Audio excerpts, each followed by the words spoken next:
करने का सोच लिया है, लेकिन अब मैं सीएफए में रजिस्टर भी कर दिया, लेकिन अब पढ़ाई कहाँ से शुरू करूँ, कौन सा सब्जेक्ट पहले करूँ, कौन सा सब्जेक्ट इजी है, कौन सा सब्जेक्ट टफ है, कौन सा सब्जेक्ट मीडियम है, मुझे कहाँ से शुरू करना चाहिए, इन सब चीजों से कंफ्यूज हो। एकदम सही जगह पे आ चुके हो। पूरी वीडियो जरूर देखना, आपके सारे डाउट्स पूरे क्लियर हो जाएंगे। So hey guys, welcome back again to my channel. CFA level 1 के कौन से टफ टॉपिक्स हैं, मेरे को कहाँ से शुरू करना चाहिए, तो चलो बताती हूँ। सबसे पहले आपको क्वांटिटेटिव मेथड्स ये वाला सब्जेक्ट खत्म कर देना चाहिए, क्योंकि इसकी जो टाइम वैल्यू ऑफ मनी वाला जो चैप्टर रहता है या फिर थोड़े और चैप्टर्स रहते हैं, उसकी डिपेंडेंसी पूरे के पूरे करिकुलम में है। तो आपको सबसे पहले ट्राई करना चाहिए कि आप क्वांटिटेटिव मेथड्स खत्म कर दें। उसके बाद आप चाहें तो कोई भी दूसरा सब्जेक्ट लेके जा सकते हैं। क्वांटिटेटिव मेथड्स आपको टफ लगेगा, क्योंकि क्वांटिटेटिव मेथड्स में थोड़े चैप्टर्स हैं, लीनियर रिग्रेशन हो गया, हाइपोथेसिस टेस्टिंग हो गया, ये वाले चैप्टर्स हैं थोड़े जो पसंद नहीं आते हैं। ठीक है, एक बार आपने अगर क्वांटिटेटिव मेथड्स खत्म कर लिया है, तो फिर उसके बाद आप एक इजी सब्जेक्ट या फिर आप एक टफ सब्जेक्ट अपने नीड्स के अकॉर्डिंग नेक्स्ट सब्जेक्ट पढ़ सकते हो। तो अगर हम इजी सब्जेक्ट्स की बात करें तो इकोनॉमिक्स, डेरिवेटिव्स, कॉर्पोरेट इश्यूज और अल्टरनेटिव इन्वेस्टमेंट्स और इक्विटी का भी 90% आपको इजी ही लगेगा। वो थोड़ा लास्ट में एक इक्विटी वैल्यूएशन चैप्टर रहता है जहाँ पे कभी कभी थोड़ा डाउट आ जाता है। तो इसके अलावा पूरा का पूरा ये वाला सिलेबस इजी के अंडर आता है। और इसके अलावा जो भी सब्जेक्ट्स बच गए आपके quantitative method, fixed income, FSA, ethics और portfolio management. Portfolio management easy से लेके चैलेंजिंग तक भी रह सकता है। कहने का मतलब कभी कभी जब क्वेश्चन सॉल्व करते हैं तो लगता है कि थोड़ा सा टफ है, but it's actually not tough. कहने का मतलब आपके जो मेन 4 सब्जेक्ट्स है वही थोड़े टफ हो जाते हैं, that is quantitative, fixed income, FSA और एथिक्स। तो ये वाले सब्जेक्ट्स अगर आपने टफनेस और इजी वाले अगर सेग्रीगेट कर लिए हैं आपके नीड के हिसाब से, फिर आप एक इजी सब्जेक्ट फिर tough subject, easy subject tough subject, ये वाले ऐसे सीक्वेंस में पढ़ सकते हैं। आपको एफएसए और फिक्स्ड इनकम ये वाले 2 सब्जेक्ट्स कंप्लीट करने में बहुत ज्यादा टाइम लगने वाला है, क्योंकि इनका सिलेबस बहुत ज्यादा बड़ा रहता है, प्लस इनकी जो वेटेज है वो भी बहुत ज्यादा रहता है। प्लस एथिक्स में आपको सॉल्व करते ही रहने पड़ेंगे क्वेश्चंस, क्योंकि इसकी वेटेज 15 to 20% रहती है सीएफए लेवल 1 में।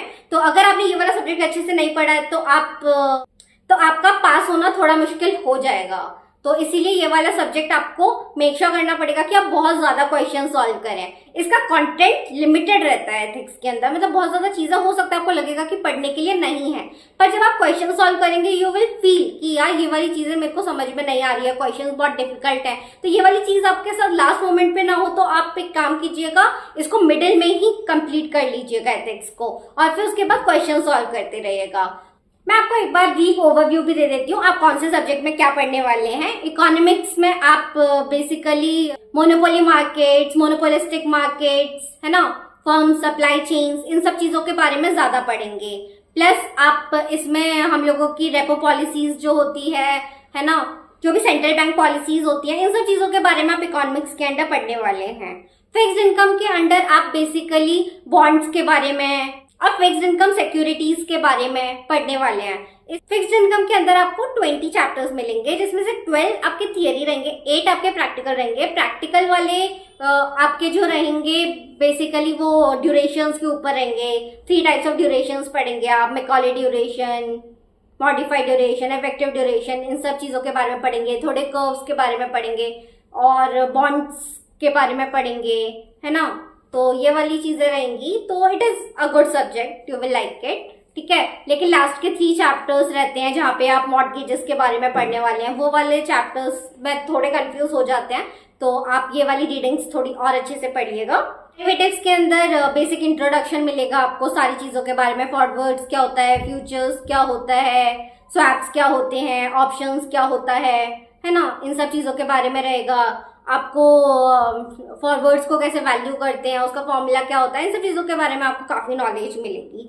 नेक्स्ट फाइनेंशियल स्टेटमेंट एनालिसिस, इसके अंदर आप बैलेंस शीट, P&L और ये सब चीजों के बारे में पढ़ेंगे, रेशियोज के बारे में पढ़ेंगे, साथ में आप लीज के बारे में पढ़ेंगे और भी चीजें हैं जो आप कवर करेंगे एफएसए के अंडर। नेक्स्ट कॉर्पोरेट इश्यूज, ये सबसे छोटी रीडिंग रहेगी, सबसे इजी सब्जेक्ट रहेगा, और इसके अंदर आप एनपीवी, IRR, है ना, ESG पॉलिसीज, इन सब चीजों के बारे में ज्यादा पढ़ेंगे and it's a very good subject. Next alternative investments के बारे में आप जानेंगे। रियल एस्टेट क्या होता है, प्राइवेट इक्विटी क्या होता है, हेज फंड्स क्या होते हैं, कमोडिटीज क्या होती हैं, इन सब का बेसिक इंट्रोडक्शन आपको मिलेगा।